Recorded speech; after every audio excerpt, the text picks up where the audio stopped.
sprinkled in some of my passages about previous mentors that I learned were frauds, and leaders who I held in very high esteem and high regard. Friends that I learned there was nothing friendly about them, like ever.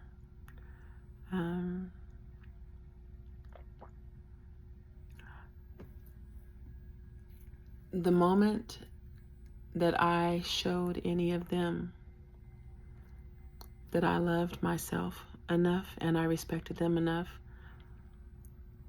to allow them to keep their opinions or their ideals or their ways, and I keep mine respectfully, I'm not gonna fight with you about it, whatever it is. I said what I said. You said what you said. If we could not overcome that, then no, I don't have a problem walking away, and not to ghost. But if someone lets me know, like what this one lady told me, that she thought that our friendship was getting in the way of our work relationship, we were actually not even friends at that point. She had done nothing for me. Nothing. She hadn't been a sound ear to me like this one. Because when I say I looked up to her, I saw her and I got Google eyes spiritually. Like, she just totally reminded me of my mother. Mainly because of how she was surviving, her survival story, and how she was raised, how she was treated as a child, how she's been treated by her children, how she's been treated by the men in her life, the few that she's ever been with, how she's treated by so-called friends. And that just causes my nature is to comfort and to build up and to compliment and to help, to genuinely to help. And you don't have to do anything back for me. If you're being what you needed, I could have used some help like that. And I did get that a lot. I'm not saying like I could have used it because I never got it. So I know what it's like to have not gotten it. I know what it's like to have not gotten it until I got it. A part of my testimony is getting some of it. Okay? People gave me cars. People tried to offer me houses, offer me room and board for me and my children. I mean, I've been given 2 cars in my whole life. Free of charge. I didn't have to pay anything for them. One from a complete stranger, and then the other was from an old friend of mine. She gave me a car. When she got a brand new car, she gave me her old beater. And I needed it. I needed it so bad. But when I cried of a broken heart, when I was going through the differences with my family, and I felt alone and excluded and betrayed. When I voiced that to someone, that person took my business back to school and told her, I was in high school when this shit happened. And she told everyone and thought that no one was going to say where they got that information.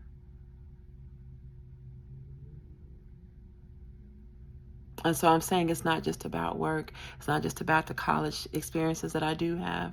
It's not just about relationships, in my intimate relationships or my friendships. I'm just talking about everything. When I say I'm thumbing through the pages of one, and this is just one of them, I was so hurt. I was so hurt. And I was so beautiful in how I responded to them. Again, because now I'm outside of the situation. I'm further outside of it, and it's like the same way I would speak to someone else. I love myself just as much.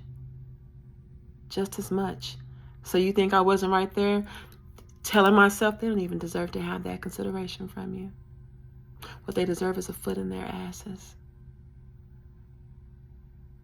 Because, baby, I know you didn't do anything. For the cheaters, it's like in a committed exclusive relationship, or if you can take it even further than that, because that's what a marriage is supposed to be. But the marriage is protected by the God.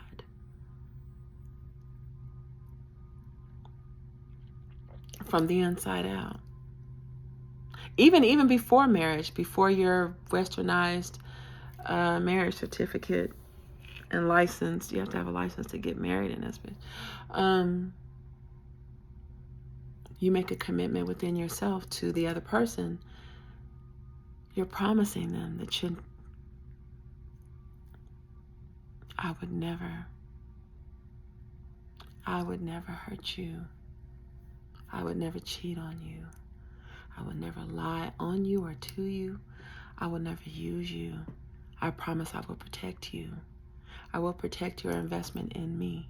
I will protect your investment in our family. I will protect the other things that you are protecting. I love you. I will protect you. I will allow you to protect me. I will be vulnerable to you.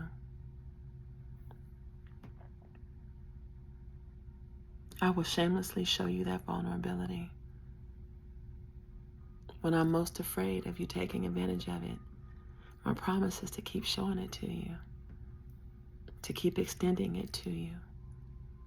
Trust. That I feel doubt sometimes, it doesn't mean that I don't trust you. It means that there's some shit that's happening that's causing me to doubt. It is that simple. But did I extend trust for there to ever be doubt? I'm just saying, how did you show up in your relationships? I'm thinking about how I showed up in my relationships. I have to say I'm not ashamed of shit.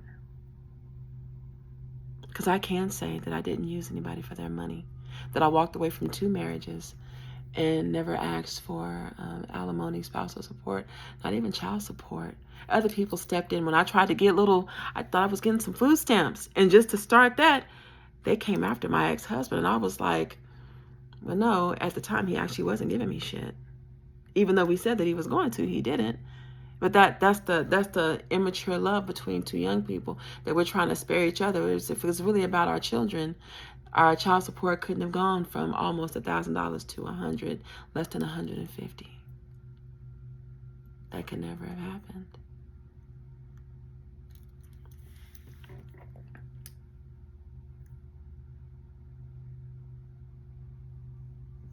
What would a man have to tell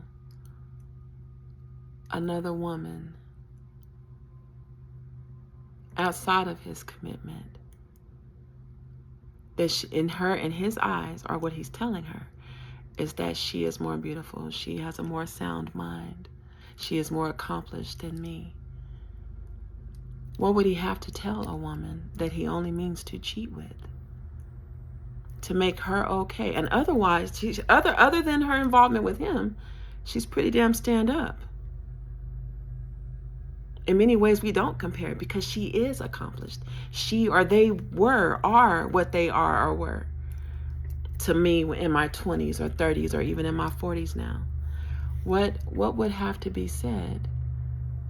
Because surely all of these women that the men that have cheated on me with, and they could not have known about me, but just if they did, what would have to have been said or projected for any one of these women, the other woman, to be okay with it? I'm not talking about the ones that were there before I existed and they got that twisted ass shit where no matter who they're with, they're like some of these cliques in the city, and I'm fully aware of several of them and international ones, that they run interference for each other, these little fucking rings. They do what they do. I know what's up, you know what I mean? And it's like, what would he have had to tell you for you to be okay with wrecking an entire marriage, or for assisting in the wrecking of a solid relationship, what would otherwise would have been a solid relationship? Because I know what I chose when I can't even say when I was tempted, because I wasn't tempted to ever step outside of my marriage to cheat on either one of my husbands. When it was over, it was over. When I left, I did not go back. Well, in one of my marriages, we both came back to clear our things out. Literally the last few days we might be in one of the places that we lived in. Completely unplanned. He had already signed the lease. I had signed the lease in a completely different place. We're just there getting the last of our things. I thought it was God. He'd come to me with the Quran in his hand and the Bible in his hand. Yeah. I'm not afraid to give that a chance, another chance. For my husband, who I promised that that's exactly what I would do. If our backs were against the wall, we could be right there at the threshold of over. If he shows me any sign, and that's someone that you are married to who you vowed to do that with, who can get mad because you decide to go back to that, to give it another chance? For the people who you create a diversion,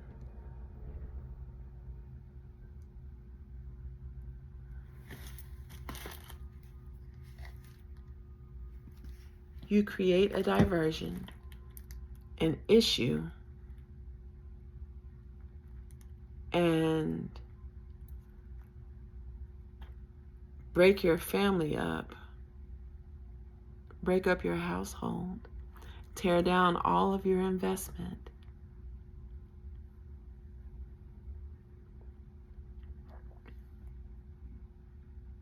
There's no telling what's been said.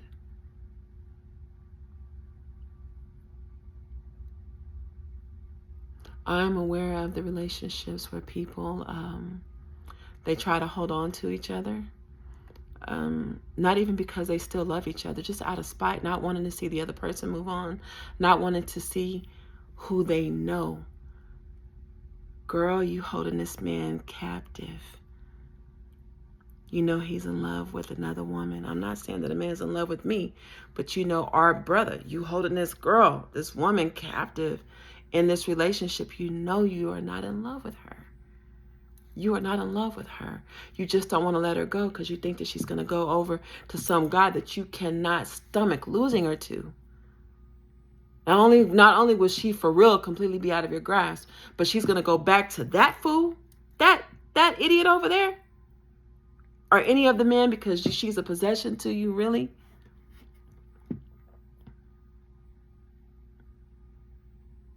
And I can't fathom being a woman. That I'm already hurt at the betrayal of you stepping out on me, or that I have to share you with someone else to begin with. But then, just so that since you didn't choose me, I'm gonna hurt you and keep you, sometimes even with the baby that turns out to not even fucking be your baby. But I'm gonna do all that to keep you. I don't even want you, but I don't want you to be happy. And somehow I know if you run over here to this spiritual high priestess, to this, she has some spiritual obedience to her.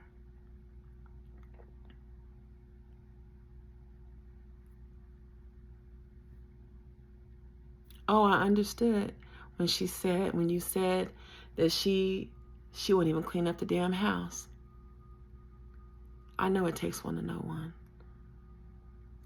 Like, you have to be asking what would happen that he would show up like that. What the fuck would happen? What would happen that a woman would show up? A man is providing and doing everything. She won't cook for you. She won't clean for you.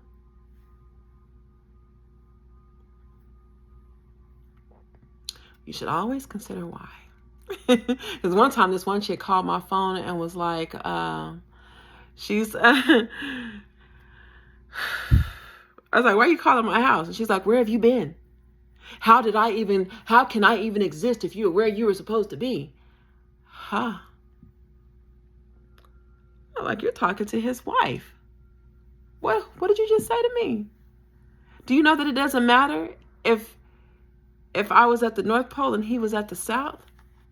Whether that's up or down or across the plane, however it is, if we were at opposite ends of a spectrum or a scale, a plane, that is still my husband and I am still his wife.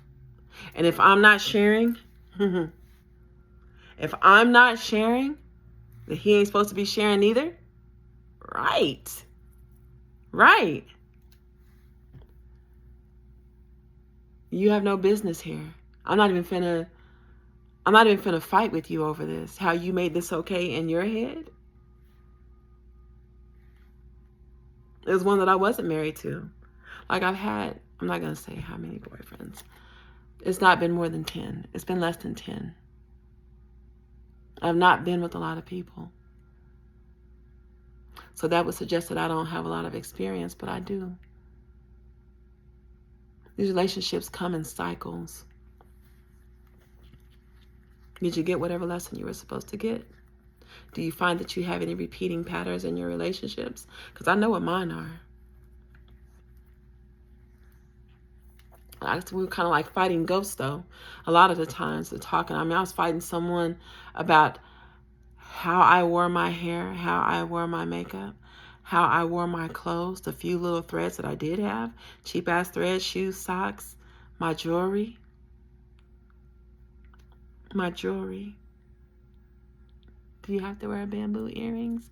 These are not bamboo earrings. I used to wear the really, like I wear big silver hoops now, but I used to like look like pyramids hanging from my ears.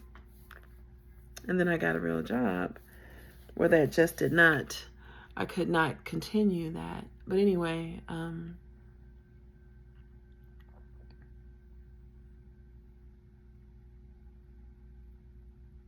to think that you're in a partnership with someone and to learn that not only do you not have a partner, but you actually have a silent enemy. Someone who, when you were going through a terrible ordeal or situation, and life was just happening to you or around you, and all they needed to do was just be there, just to be, not necessarily to do anything to pick you up, but just to be, you know what I mean?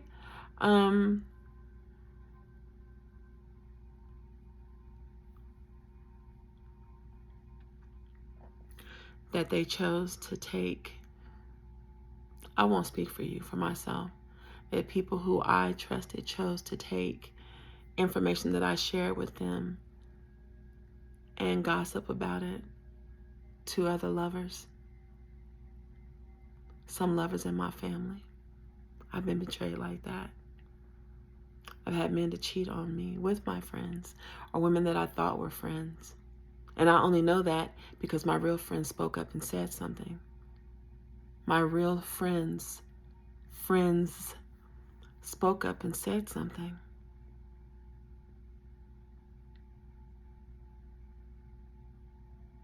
So the couple of times that it happened and a boyfriend broke up with me out of nowhere, it was a friend who told me how that really went down.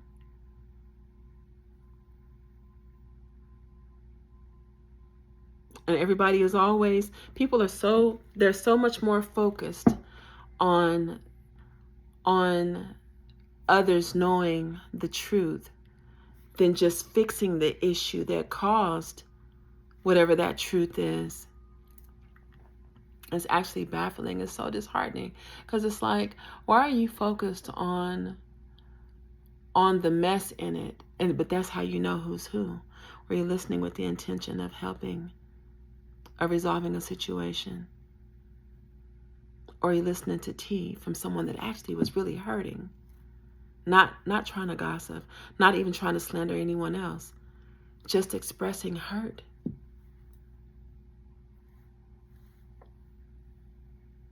I managed to talk about my exes in such a way that it may even leave people thinking that there was something still going on.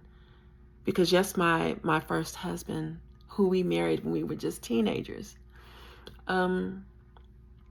yes, I was hurt, but he was hurt also.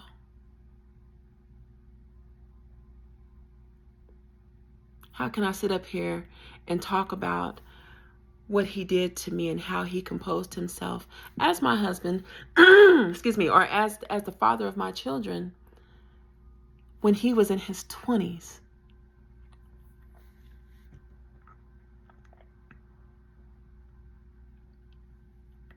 Decisions that he made when he was in his 20s and early 30s. You can even put some people even like now. Whenever you wake up and you are conscious, you are so-called spiritually and intuitively conscious of yourself, you do see yourself more in the world, and you see how you affect people, then yeah, most people do move differently.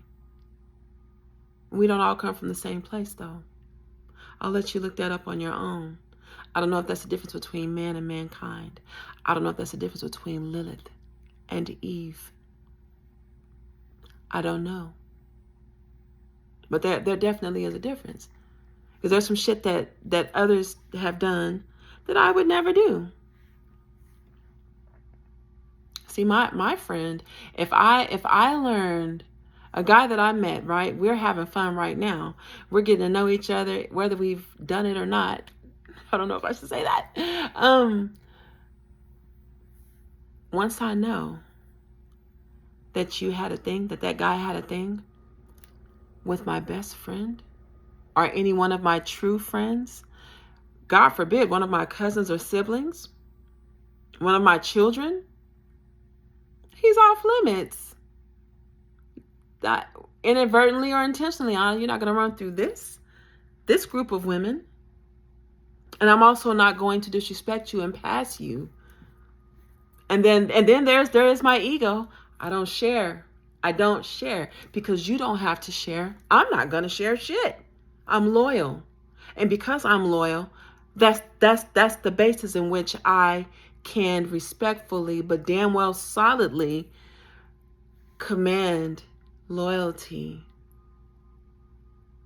and expect loyalty and be willing to quit all bets off behind the absence of loyalty, because I'm at least that.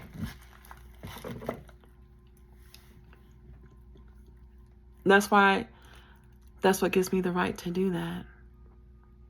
The love for myself and just what I want for myself. But in some of these relationships, it's just like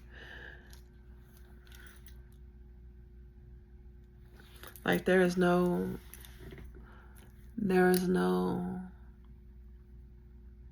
rules of engagement that you can just fire at will at someone. Like a family who reached out to me and my sisters to tell us that we have a sister, right? They told us that we have a sister. Well, life is happening to all of us at different times, at different frequencies, at different paces and different stages.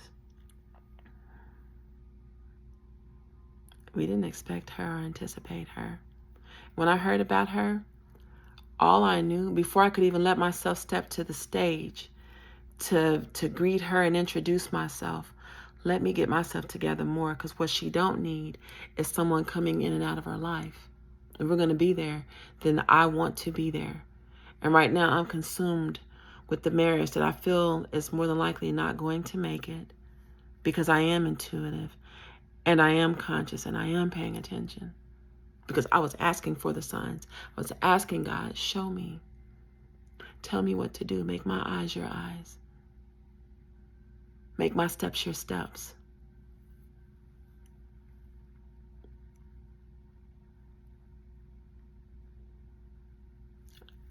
I saw that end coming.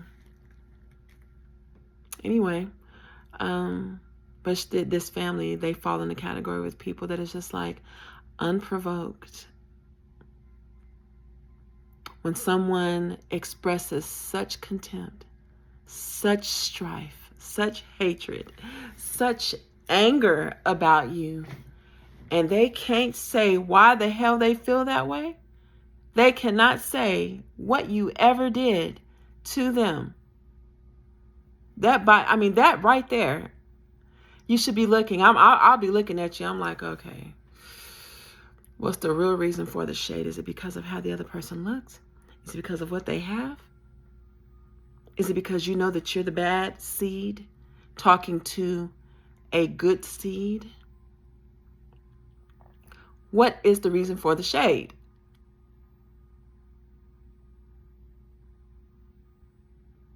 when you know that you've done nothing bad, like I know I did nothing.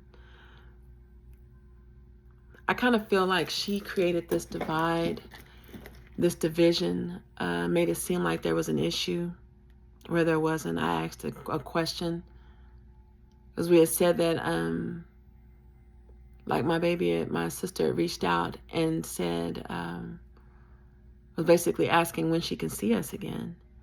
And like, I'm working more than one job then. I'm like, yeah, can we like meet halfway? Or actually, instead of us coming all the way out to Bummuck too, right? Can she maybe come to the city to visit us? We're trustworthy also. Like, we're the sisters, not either of the parents trying to steal the baby away. We are siblings. What are we going to do with her? Rip her from the only family she knows to date? Right. Right.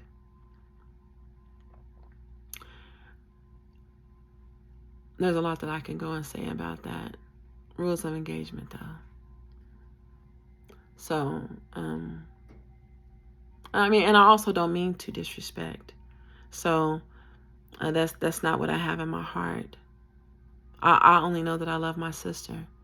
And unless and until someone actually does something to hurt her, unless and until she actually does get stood up, I'm not talking about the pointless failed attempt to manipulate the schedules of 3 independent women taking care of their fucking selves, right? Who are not under the care and protection of a man or funded money from buying children and mistreating them. Yes, I said that. And unless that's what you're up against, you had no reason. There was no reason for a division to come between 4 sisters. That all we've done is acknowledge and love and respect each other. That's it.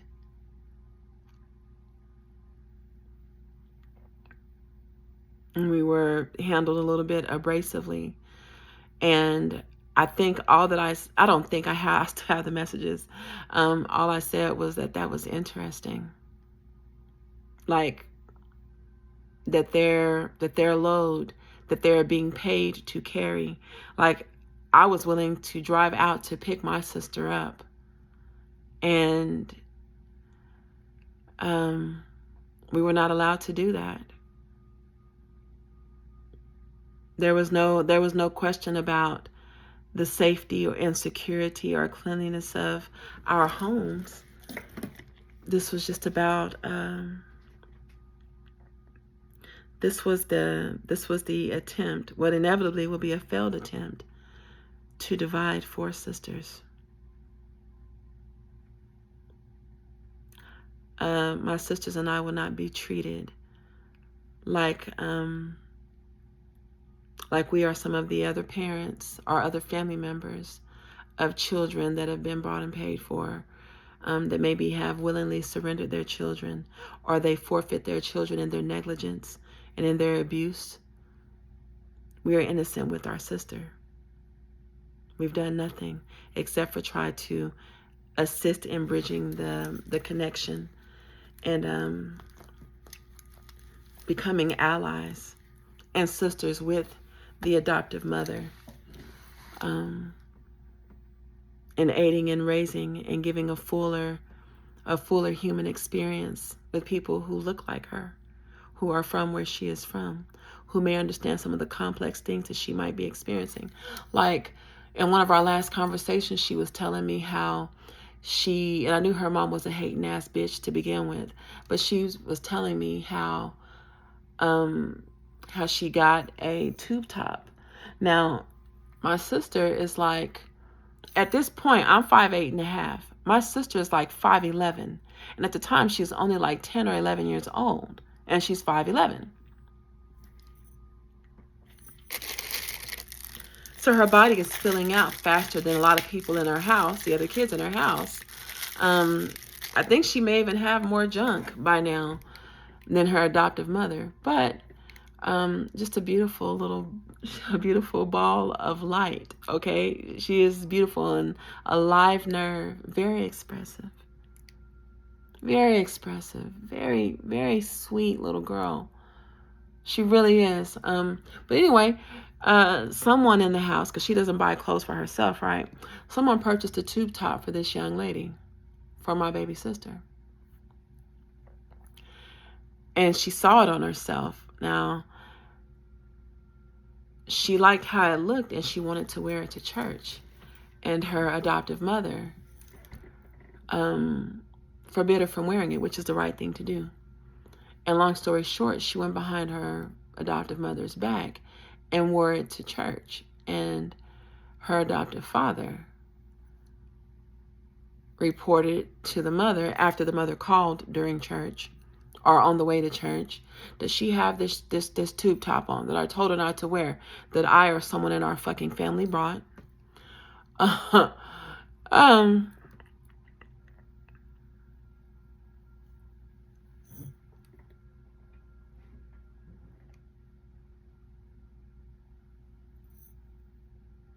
of course she told the father to bring her home. She's in trouble. And she realized that giving her a spanking would just be abuse, because she actually hasn't done shit wrong. Now, that's not spanking worthy. That's me helping you understand how you should be trying to show up in the house of God. And why it's okay for you to acknowledge your beauty as a young woman. And all of the reasons why I'm trying to help you to cover it, to protect it, to properly adorn and dress it. That's the duty of a mother. Not shamefully punishing by taking the phone. Taking the phone, because what does that teach other than that? I don't want you to, you're in trouble, you're not going to communicate. But if you really, if the lesson is to evolve a child and to teach a child what could have been said to heal that situation, and also give her, she deserved a punishment, definitely, to have the phone access to and it wasn't just taken, like it was given to someone else, as though she went to church and laid down in the back of the pew with one of the other church members. And when she saw that I guess she didn't get enough tears from that, or my little sister didn't express enough disappointment, then she took it a step further and you can watch whatever, you can't watch anime. She's not bothering anybody. She's quietly watching anime. But you didn't have the nerve. That's some passive aggressive parenting. And so when my baby sister came to me and told me that, my advice to her was, you know what? Your mom was right. This is when I was acknowledging her as my sister's mom, right? When your adoptive mother punished you for defying her rule, she just told you not to wear that, you were wrong. And you should have been made to come home and change. And since you're made to come home and change and disrupt church so that no one would see your curvy little body, your curves are forming, then yes, I will punish you and take your phone. I mean, I'm not really critiquing the things that you took away. How you punish is how you punish. But are you punishing with the intention to evolve a situation and to teach a child? Or are you striking back like, how dare you defy me? Sit your ass down in your ego. Because the ego is not, or ego is raising a child. The ego is raising the child, not you at that point. So I don't have no respect for her. But what I gave to my baby sister when the story was being spilled to me was understanding and compassion and empathy for her ignorant mother, adoptive mother. I talked her up respectfully and told her that she has a job to do as your mother. And what you did was wrong. It was defiant. But I want you to understand where that comes from, because people would see you and see your little curvy body, and it may distract them from what they should be focused on in the house of God. And not just in the house of God, because Jesus said that the kingdom of God is within you. So really, everywhere you go, you're representing and you're packing around, you're a spiritual royalty. And so it matters that you're not walking around with the tube top on, showing all of this up here and half of the torso, and she's long. She's so tall. And so I was just trying to help her understand. I was like, and also, because you have mainly homeschooled, which it sounds like maybe your mother did also, adoptive mother, maybe it's possible that she lacks that social intelligence, the emotional intelligence to teach you this part.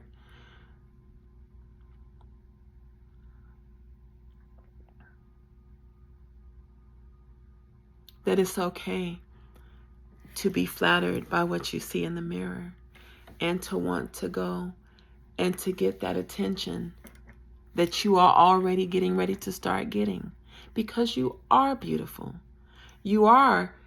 They already see you because of your height. Look at your beautiful skin. This was an opportunity for a mother to really, like, you can correct and build up at the same time. An ignorant ass fake friend and boss that I used to work for a long time ago missed that whole point also. You don't have to grow horns and fangs when someone does something wrong. Are you speaking with the intention of evolving and helping? Or is this just a strike where you're expecting someone to sit across the table from you while you tear them down with shit that is really primarily on perspective? Because you can't say what someone is doing if you don't know why they're doing what they're doing and where it's coming from. You can just say how it falls outside of this policy and why they shouldn't do it. But it's important to understand why anyone does what they do. Except for to people who move, they move from the place of their ego. They move from a place of being a hidden coward, not wanting to be seen for what they are. The insecurity in a mother, that maybe you saw a bond forming that should be forming, you selfish child yourself. The bond should be forming between the sisters that could never, ever, nor should it ever, negatively impact your bond with your daughter that you paid for.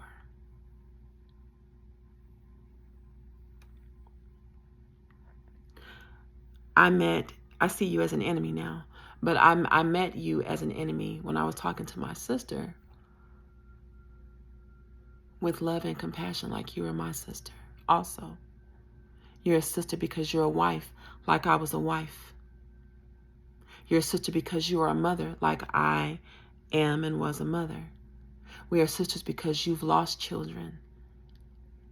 I've lost babies. You're a sister to me because of your social awkwardness and your fuse and your inability to maybe articulate as well as you totally could, but how that landed you on the outside of certain circles. Your social interactions, thank God you got married. I cannot fathom you and your temperament and how you handle yourself and others in a work situation. I actually can't imagine, because I just work for someone that acts just like you, okay? You are so insecure within yourself that you had to present a facade, a lie, to drive division, to cover your inadequacies and your insecurities against people that had done nothing to you. A child. And blood sisters that were trying to bridge a gap and make a connection.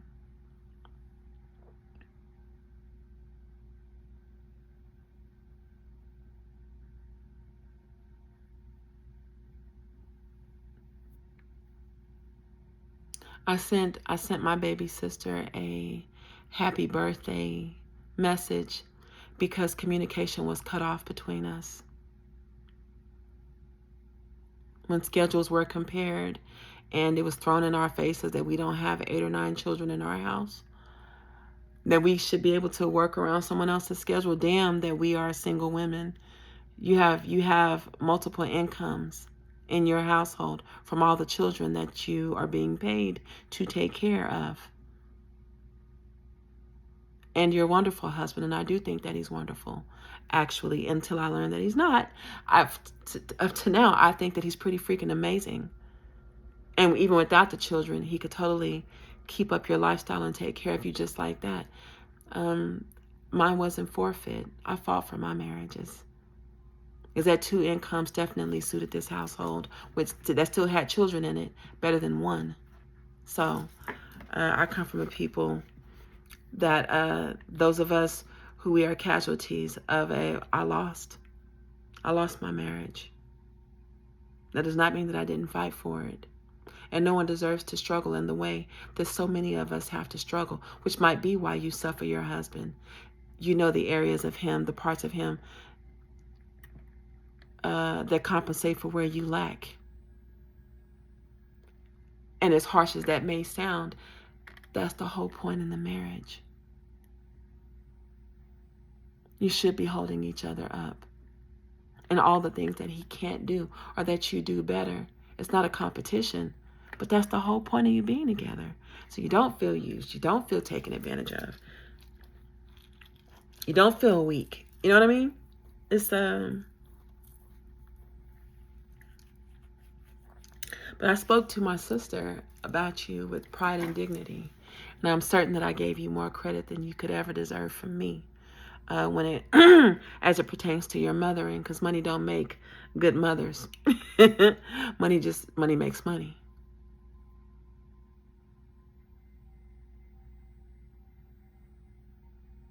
I know that at the time, the last time I saw her, I know that she was not being abused. And I am so grateful for that. I will never forget the unnecessary wedge that was driven between me and my sisters. That me and my sisters didn't do. I will never be punished for the crimes and sins of another, not as an adult, when I have the ability to protect myself and to pull my energy back and pull my attention back.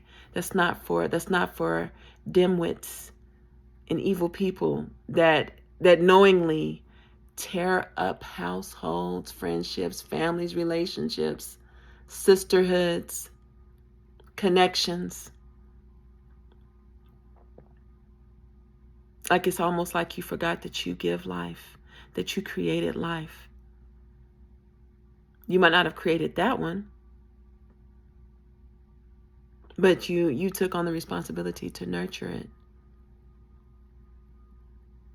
But anyway, I was telling her, I was trying to tell her about you in a respectful way, and just to tell her that maybe you were just more concerned about her safety and that part of her self-respect and obedience and reverence in the house of God, and her obedience to you as her adoptive mother. I was trying to give her some perspective so that she wouldn't take it personally, so she would receive your instruction and your lesson in love, out of love. And what I got instead and what I got in return was a strike against us. I sent her a message to tell her happy birthday the other day, and I wish I didn't get to do it on that day. I don't work both of my jobs every single, well, yeah, I do work it every single day. But that was like, I was overworked. I was very tired. And so I missed, I recorded the video, but I had not uploaded it. I didn't get to upload it until just after midnight. I've got to lay down.